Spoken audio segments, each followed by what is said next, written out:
At so yun mga kasang, no, naisipan ko na mag-update naman itong ating planted pack, no, dahil napatitig ako dyan kanina. At ayun, naisip ko na hindi nyo na masyado nakikita to at di ko masyado napakita to ng mga nakaraan.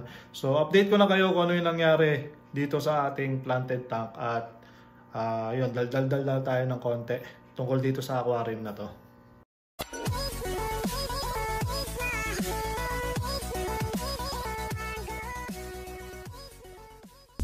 Alright mga kasang, no, ito na nga yung update natin dito sa ating planted tank na nagsimula siya nung hindi ko na maalala pero kita-kita niyo yung pagbabago niya, no, nung mga nakaraang buwan.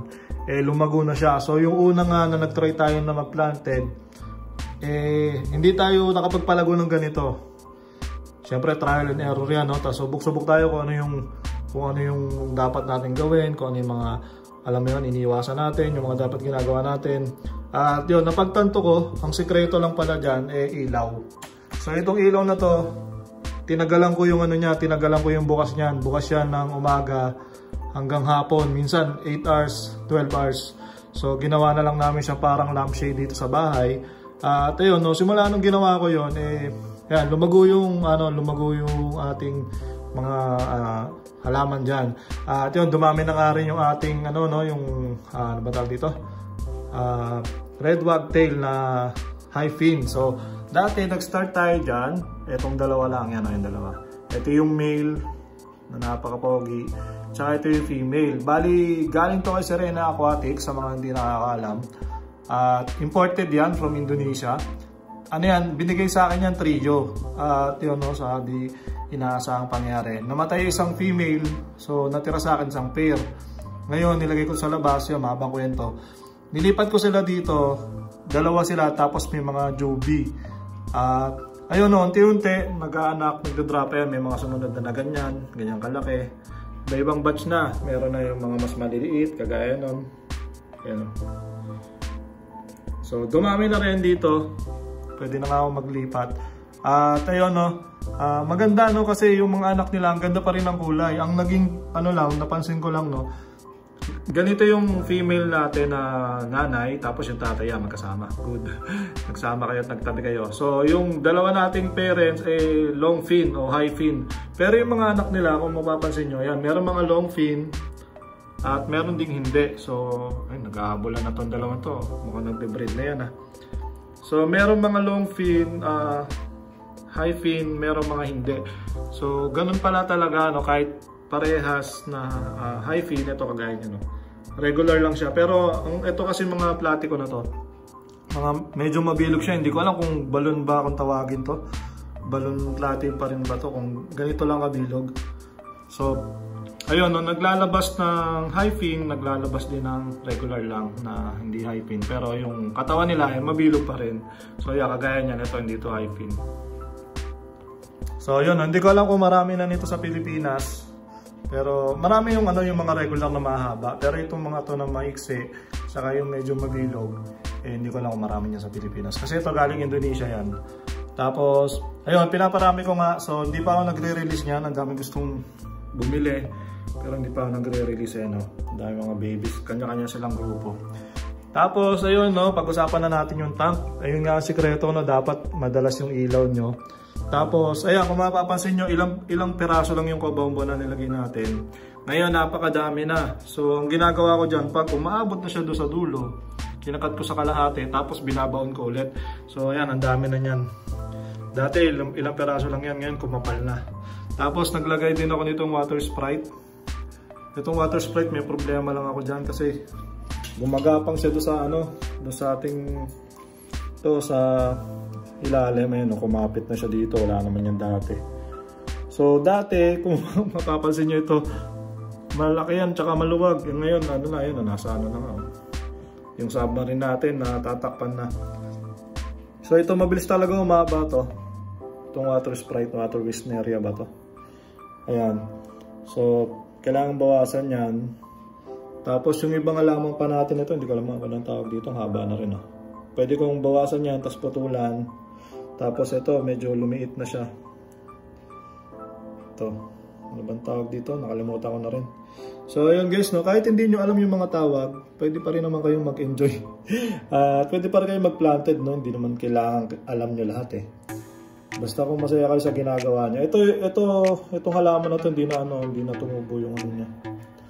Yung mga dahon niya. Ayan, tapos naglagay ulit ako nito galing sa labas.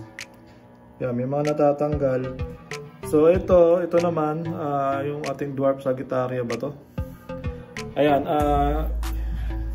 ayan, gumapang na rin siya, nagkaroon na dito. Nagkaroon na, gumagapang na ito, meron pala ito dati. Ayan, gumagapang na rin, no? So, yun lang pala ang sekreto doon, kailangan yung ilaw mo, mahaba. Mahaba yung oras na nakabukas. Siguro, minimum nga, 8 hours. So, hindi naman malakas sa kuryente yan, no? Kuryente namin dito, 2.5 lang. Meron pa kaming aircon yan, at wala kaming kalan, ang ginagamit namin electric. Pero 2.5 lang. Kasama na yung mga tanks ko dito. Siguro sa tanks ko pa lang 500. At itong ilaw na to siguro sa isang buwan wala pang 100 ang nadagdag dyan. Oh. Sabihin na natin 100. Oh, di ba? Murang-mura lang.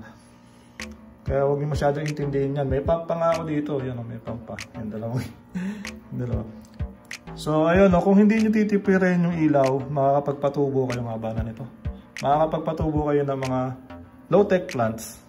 Yung mga high-tech plants, yun yung mga kailangan nyo na malakas na ilaw talaga, tsaka yung mga CO2. So, nagiging problema ko lang dito, no, yan, medyo nagiging wild na. Yan, lagi yan nagiging wild. Lalo na to kabomba, napakabilis sumaba. So, kailangan kong putulan yan. Tapos, napansin ko lang, no, nagkakaroon ng ng hair algae, string algae. Yan, ito medyo natanggalan ko na to, ginaganyan-ganyan ko lang. Nagkakaroon siya dyan, tapos yung inipon ko siya dito, ayan, dami yun. Yan, nandyan na siya sa substrate.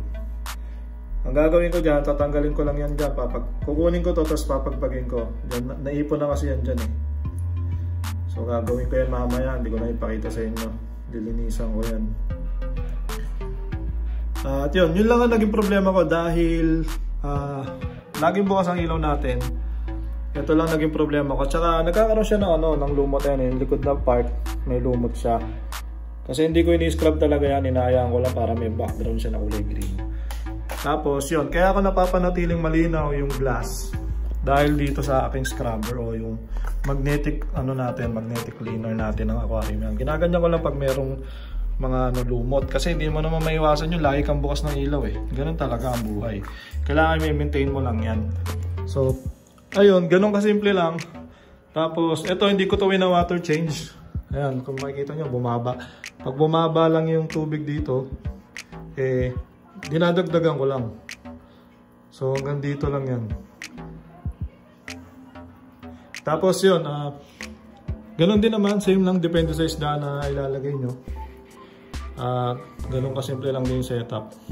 Akala ko sa dati, mahirap. Pero madali pala. So, kung wala tong ilaw, madilim yan. Yun lang talaga ang sikreto yan. No? Kung walang ilaw, ganyan siya. So, hindi tutubo yung mga halaman nyo. Kasi nandito to sa loob. Ayan, sa loob ng bahay namin. Dito sa loob. So, kailangan talaga may ilaw. Na hindi kulay pink. Siyempre, kulay white. Yan, ang pinakasikreto para tumubo yung halaman nyo. Tsaka yung substrate kasi nito merong merong ding lupa. Ayan, may layers yan ng lupa. Aqua soil tsaka may sand. So, ayun, gano'n kasimple lang. At, ayun, yun lang naman ang update ko. Mamaya lilinisin ko to. Siguro next video. Malinis nun yung makikita to. So, ayun, tapusin na muna natin. Sana nag-enjoy kayo sa video na to. Try ko ulit mag-vlog bukas. At yun, may nahabol kasi ako ngayong quota.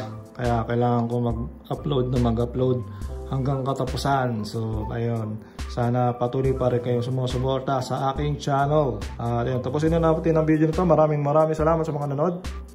Peace out.